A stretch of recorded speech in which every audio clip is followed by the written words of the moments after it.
Paguyuban Satria Metal Kreasi saat ini telah menggandeng Dinas Perindustrian sebagai usaha untuk mewujudkan cita-cita menjadi sentra industri di Kabupaten Banyumas dengan semboyan menjadi Jepangnya Banyumas.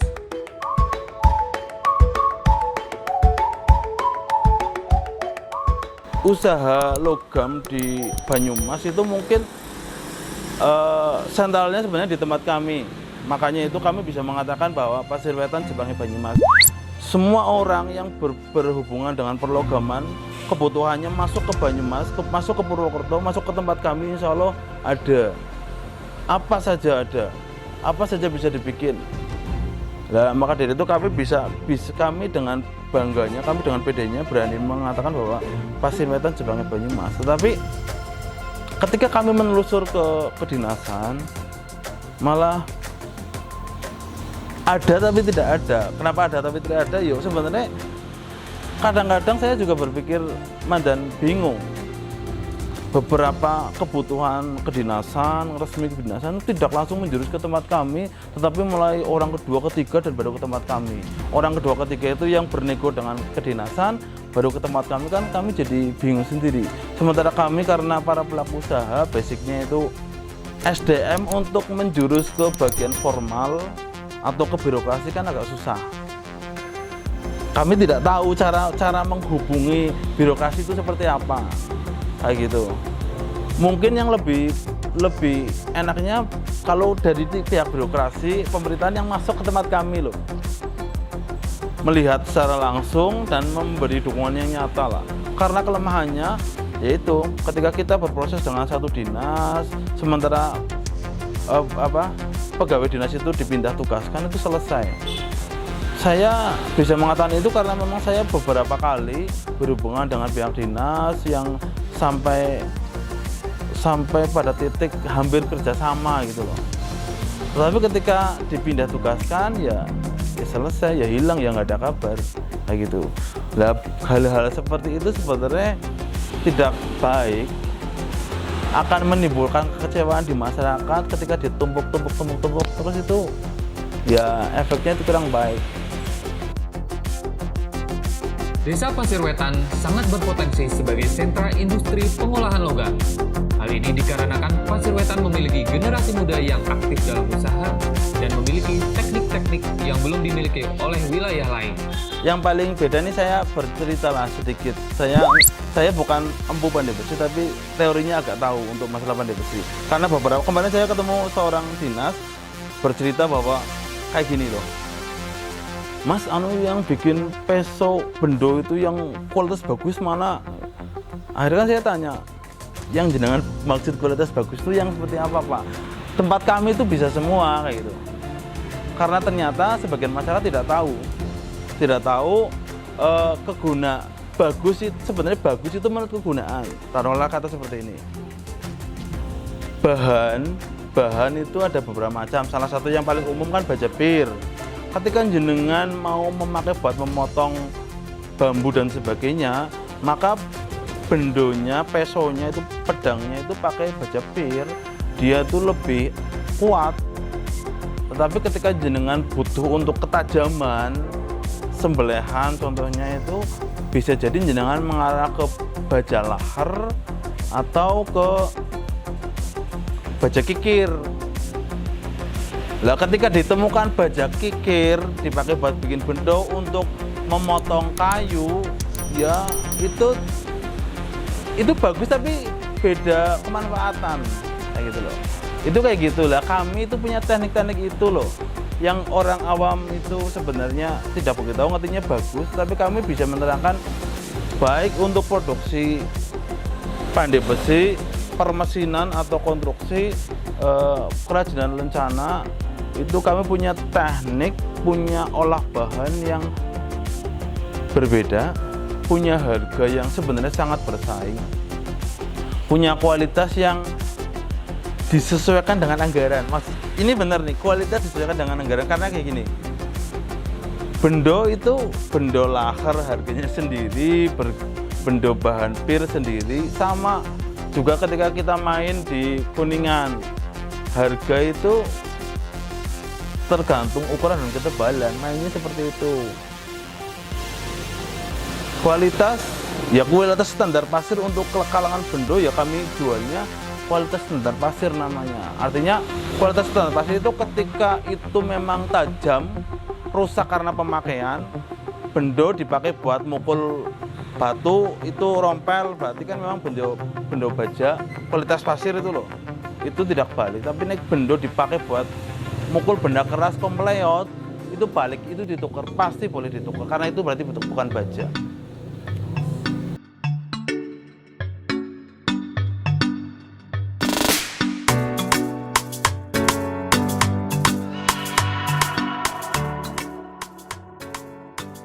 Ketika saya menelusur ke teman-teman para pengusaha, rata-rata mereka, loh masalahnya siapa yang terjadi di tempat kita? Masalahnya itu persaingan harga antar satu teman. Persaingan harga satu teman. Itu masalah. Loh, solusinya gimana?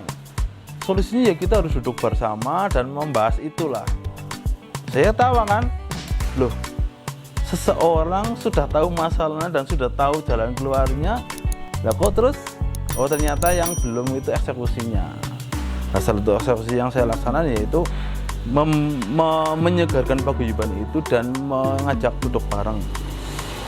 Yang tujuannya sama-sama rasa lah, sama-sama rasa untuk kemajuan bersama. Karena persaingan harga sesama produsen dengan kemampuan kita yang produksi rumahan dan tidak ditiru oleh industri yang besar kan harusnya punya nilai jual yang tinggi sebenarnya ketika kita mau kompak.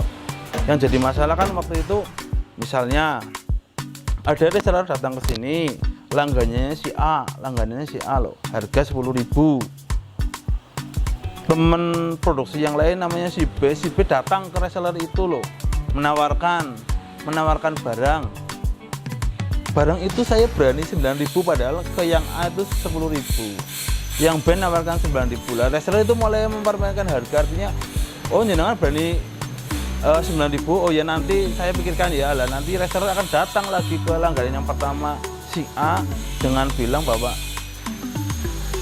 di tempat si B berani dengan harga 9.000, jenengan bisa lebih murah apa enggak? Lah mau nggak mau kan akhirnya karena kebutuhan takut lepas langganan, akhirnya mau nggak mau itu turunkan lagi 8.000. Atas kejadian itu pun dari 10.000 bisa turun menjadi 8.000 lah, itu kan kerugian kita. Padahal produk itu produk yang hanya kita saja yang membuatnya. Bayangkan ketika produk itu kita tekan, ya sudah kita bertahan tidak kita jual.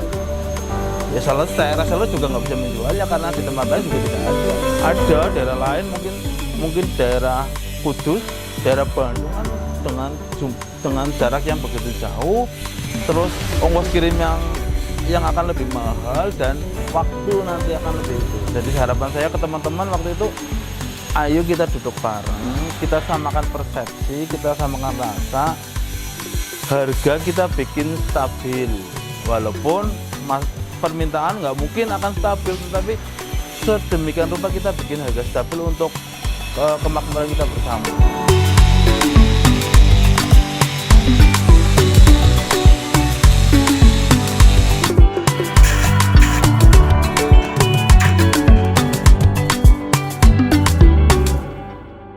Divisi Kerajinan Lencana pernah studi banding ke daerah Jepara, daerah Monel. Ke sana dengan anggaran dari kabupaten, kita ke sana melihat produksi di sana, dan ternyata teknik pengerjaannya kita lebih maju dari sana. Kita ke sana studi banding, memang mereka kan etching. Jadi jenengan bisa lihat yang misalnya kayak kalung stainless itu yang kotak-kotak itu rata-rata produksinya dari daerah Jepara. Nah, itu tekniknya etching. Tekniknya itu sama kita malah maju kita, aman kita. Obat-obatannya lebih aman kita. Tetapi harganya jauh lebih murah sana. Jadi untuk ilmu malah kita lebih mumpuni. Tetapi memang di sana itu dia membeli bahan baku yang jauh sangat murah. Jadi hebatnya mereka itu sudah bersatu, mungkin seperti Tegal lah. Mereka bersatu mendatangkan bahan yang harganya relatif murah. Di daerah sana itu mendatangkan stainless dari pabrikan yang memproduksi sekelas kompor gas itu. Kompor gas kan ada lubang-lubang buat itu loh. Itu kan barang baru dari pabrik kan, potongannya itu potong barang baru, bukan barang bekas. Maksudnya bukan barang bekas pakai loh, itu barang baru yang potongannya cuma kotak-kotak kecil itu loh. Nah itu kan bisa dimanfaatkan untuk produksi kerajinan lencana. Lah orang-orang sana itu sudah mengumpulkan, jadi sekali di para pengusaha itu kumpulan uang datangkan dari pabrik beberapa truk sekalian. Jadi bahan bakunya sangat murah. Teknik pengerjaannya bagus ini, jelas bagus ini, tetapi bahan baku murah sana, akhirnya harga jualnya murah sana. Kita kalah. Bagaimanapun ketika dihitung kita membeli bahan baku baru sama di sana bahan baku baru tapi posisinya bekas limbah jauh, akhirnya kita tetap nggak bisa itu. Terus kita kemarin saya sendiri menemani dinas Kabupaten Banyumas studi komprehensif di daerah Purbalingga, di daerah Knalpot. Di sana memang sudah ada klaster logam yang memang sudah sangat maju karena memang dari pemerintah sudah menyatu dengan para UMKM, satu visi misi, akhirnya terbentuklah. Sementara di Banyumas, di tempat kami sendiri, kita baru menuju ke arah situ. Harapannya sih nanti ke arah situ. Semoga teman-teman di sini bisa kompak selalu, pemerintah kita dukung, saling bersinergi untuk Pasir Wetan lebih maju dan untuk Banyumas yang lebih sejahtera. Pertama, paguyuban tidak menjadi beban kita semua untuk lebih maju. Yang kedua, tujuannya ya, ketika sudah persamaan harga, samaan kualitas, ayo kita bareng-bareng bikin kemajuan terobosan, baik kualitas, baik cara pemasaran. Dengan teknologi yang seperti sekarang ini, kita bisa meraup pasar lokal dan pasar nasional. Tujuannya ya kita memang, yang penting semua orderan masuk Desa Pasir Wetan nanti biar dikelola oleh kami yang memang dapat rezeki itu. Tujuannya ketika satu orang produsen sudah jelas tidak mampu memproduksi, pasti akan melebar ke teman yang lain. Yang penting prinsipnya semua kebutuhan silakan masuk Pasir Wetan dulu. Dengan masuk Pasir Wetan nanti Pasir Wetan akan lebih sejahtera dan kita pikirin lebih fresh untuk benar-benar bisa mencapai pasar nasional full kita kuasai untuk perlogaman.